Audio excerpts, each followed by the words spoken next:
Handle से आप लगाते हैं, देश की 26 सरकारी कंपनियां और बेची जाएंगी, 70 साल में जो भी बनाया था वो सब बेच डालेंगे, और मोदी जी सत्ता में ये कहकर आए थे मैं देश नहीं बिकने दूंगा।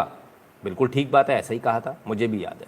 मतलब देश में कुछ भी बिकने से नहीं बचने दूंगा, मोदी है तो यही मुमकिन है, स्टॉप सेलिंग इंडिया। नीचे इन्होंने एक ट्वीट को ट्वीट किया, वो ट्वीट डिसइन्वेस्टमेंट से रिलेटेड है, डिसइन्वेस्टमेंट का, ठीक है, क्लियर है। वेदर कवर इंडस्ट्रियल्स, धन्यवाद बहुत बहुत आपका कंट्रीब्यूशन के लिए। तो ये आप देखिए, डिसइन्वेस्टमेंट को लेकर इन्होंने बोला कि ये चीज़ें बेच रही है सरकार, अच्छी बात है, इसमें कोई दो राय नहीं है कि भारत सरकार डिसइन्वेस्टमेंट कर रही है, इसमें कोई दो राय नहीं है, ये बिल्कुल सच है, इसमें कहीं भी गलत नहीं है। लेकिन डिसइन्वेस्टमेंट को देश बेचना कहा जाता है क्या? डिसइन्वेस्टमेंट को देश बेचना कहा जाता है तो चलिए हम थोड़ा सा आपको एक सरकारी वेबसाइट पर ले चलते हैं। अपनी बात नहीं करूंगा मैं करूंगा तो गड़बड़ हो जाएगी, तो मैं सरकारी वेबसाइट पे ले जाता हूँ। कौन सी वाली वेबसाइट पे ले जाऊंगा आपको?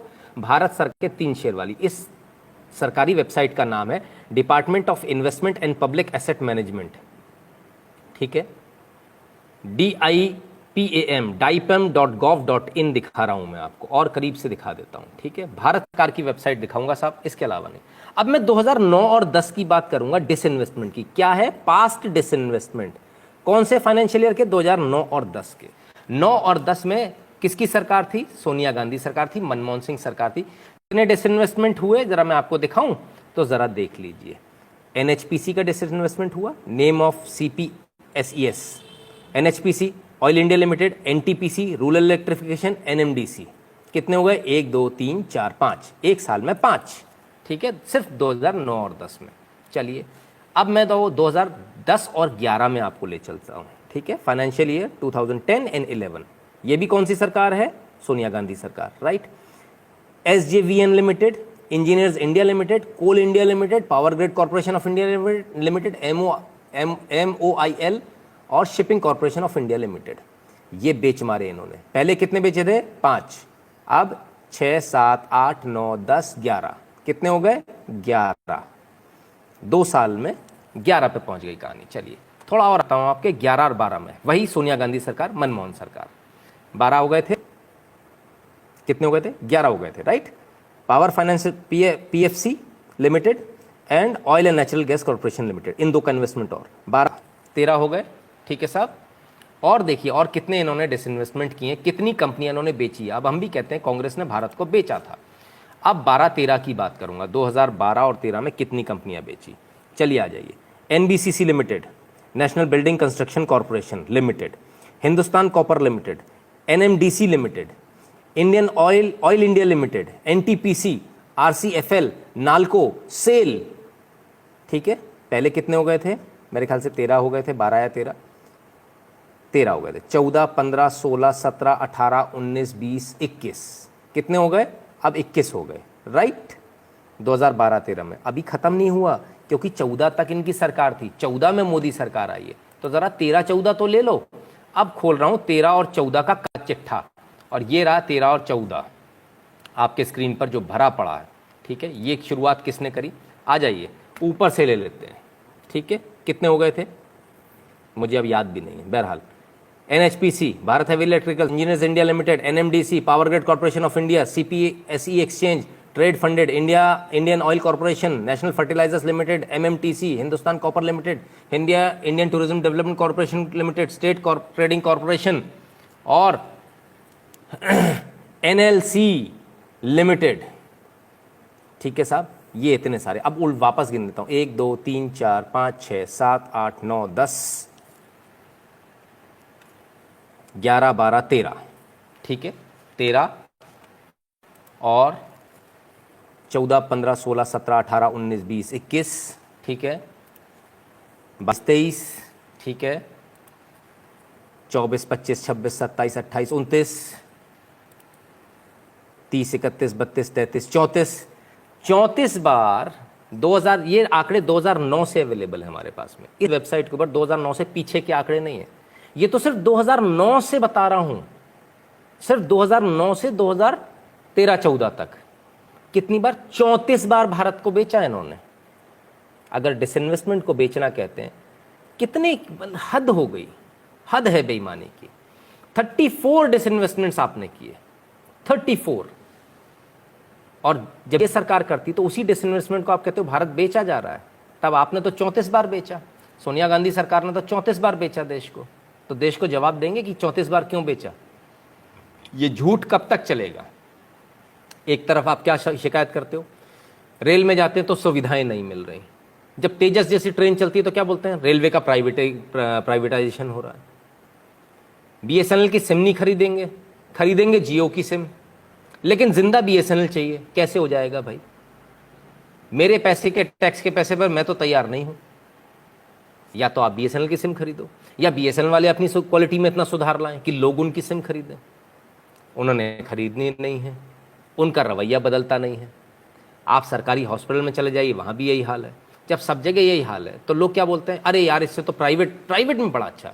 आप जाइए जियो के काउंटर पर और बस अंगूठा लगाना है आपको, और आपको सिम दे देता है, चालू हो जाती है। बीएसएनएल वाला एक दिन में भी चालू करता है सिम, तो भी एहसान दिखाकर करता है कि देखो मैंने तुम्हारी सिम जल्दी चालू करा दी। राइट, ये है। ऑयल इंडिया, एनएचपीसी 2-3 बार आ गए। हाँ बिल्कुल 2-3 बार आएंगे सर, क्योंकि इसका 2-3 बार डिसइन्वेस्टमेंट हुआ है, एक बार नहीं हुआ है। जितनी बार हुआ, जितने फाइनेंशियल ईयर में हुआ उतनी फाइनेंशियल ईयर में दिखाया। और आज फिर से एनएचपीसी और इन सब का नाम आपको दोबारा मिल जाएगा, ऐसा नहीं है कि नहीं मिलेगा। क्योंकि स्टेक ऑफलोड जो होती है, सरकार की जो भागीदारी है, वो एक बार में पूरी खत्म नहीं करती सरकार, थोड़ा थोड़ा करके ऑफलोड करते। कभी 5% कर दिया डिसइन्वेस्टमेंट, कभी 10% कर दिया। सरकार को जब जितना डिसइन्वेस्टमेंट जरूरी लगता है। Right, so it is not कि एक ही बार होगा।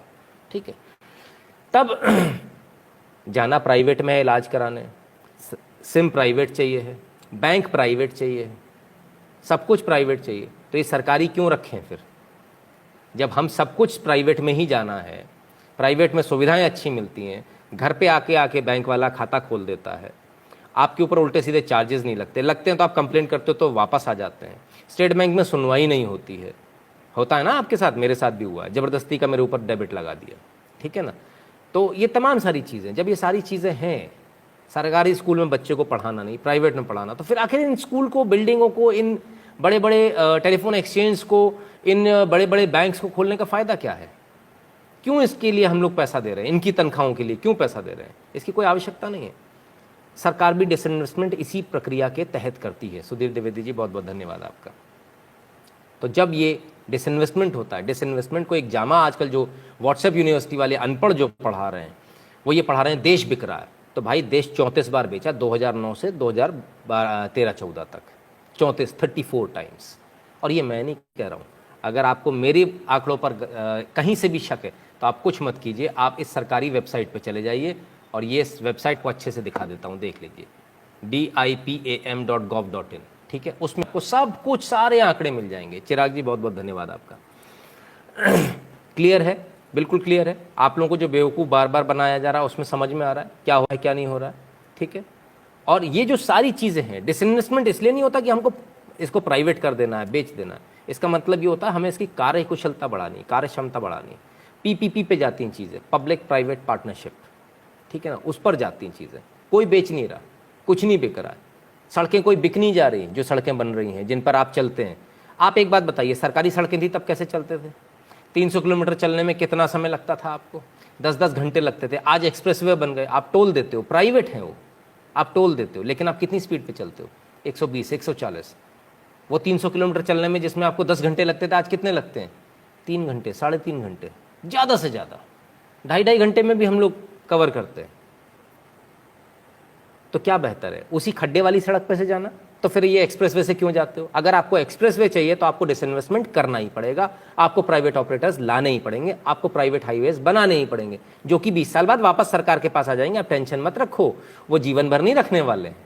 ठीक है ना, वो पीपीपी पे बने हुए हैं, उनका एक शेड्यूल होता है, एक टाइम पीरियड होता है, जितने टाइम पीरियड पे वो उसे इस्तेमाल कर सकते हैं, उसके बाद उनको सरकार को देना होता है। सोमेश्वरानंद सरस्वती जी बहुत बहुत धन्यवाद आपका। तब बहुत क्लियर है, एकदम साफ हो जाता है कि आपको व्हाट्सएप यूनिवर्सिटी जो पढ़ाती है, व्हाट्सएप यूनिवर्सिटी आपको तमाम सारे व्हाट्सएप पर आपके पास में मैसेजेस आएंगे, जितनी जगह से आपके पास मैसेज आए हों कि मोदी देश को बेच रहा है, ये वीडियो ज़रूर दे दीजिएगा उनको, वापस ले जाकर पकड़ा दीजिएगा। ठीक है ना, उनको भी ज़रा समझ में आ जाए कि भाई देश की जनता बेवकूफ़ नहीं है। यहाँ बहुत सारे लोग हैं जो डिसइन्वेस्टमेंट का मतलब भी समझते हैं और जो डिसइन्वेस्टमेंट के पुराने आंकड़े भी दिखा देते हैं, और वो भी सरकारी वेबसाइट से। ये हम नहीं कह रहे, ये जो वेबसाइट है ये हमने नहीं बनाई, ये वेबसाइट भी कांग्रेस सरकार ने बनाई है। 2009 से इसके आंकड़े हैं, हमारी बनाई हुई नहीं है कि मैंने घर पे नहीं बना दी, ठीक है ना। तो इसको भी बहुत क्लियरली समझने का प्रयास कीजिए। बहुत सारी चीज़ें आपके सामने आएंगी, बहुत सारी चीज़ें इस प्रकार की आएंगी जो आपको बार बार ये बताएंगी कि देखिए देश के अंदर ऐसा हो रहा है, देश के अंदर डिसइन्वेस्टमेंट हो रहा है। डिसइन्वेस्टमेंट को क्या बताया जा रहा है? डिसइन्वेस्टमेंट को बताया जा रहा है जो चीज़ें अच्छी करी जा रही हैं उसको बताया जा रहा है देश बेचा जा रहा है। ये ठीक उसी प्रकार से जैसे जब गोल्डन कोऑर्डिनेटर बन रहा था, तब सरकारों ने, जब विपक्ष में बैठे हुए जो लोग थे, कांग्रेस के जो लोग थे, उन्होंने कहा था ज़रूरत ही नहीं है इनकी गोल्डन कोऑर्डिनेटर की। और आज आप सोचिए, आज देश के अंदर एक्सप्रेसवेज हैं। ये वही लोग हैं जो हर बार हर चीज़ में इन्हें अड़ंगा लगाना होता है। एक्सप्रेसवे बनते तो ये कहते सड़क बेच दी, अगर रेलवे स्टेशंस का सौंदर्यीकरण करना होता है तो ये कहते हैं कि रेलवे स्टेशन बेच दिए। अभी दिल्ली का जो रेलवे स्टेशन है वो भी एयरपोर्ट की तर्ज पर बनने वाला है, आपको बहुत मज़ा आएगा वहाँ जाकर। गुरुजी, ऐसे लोग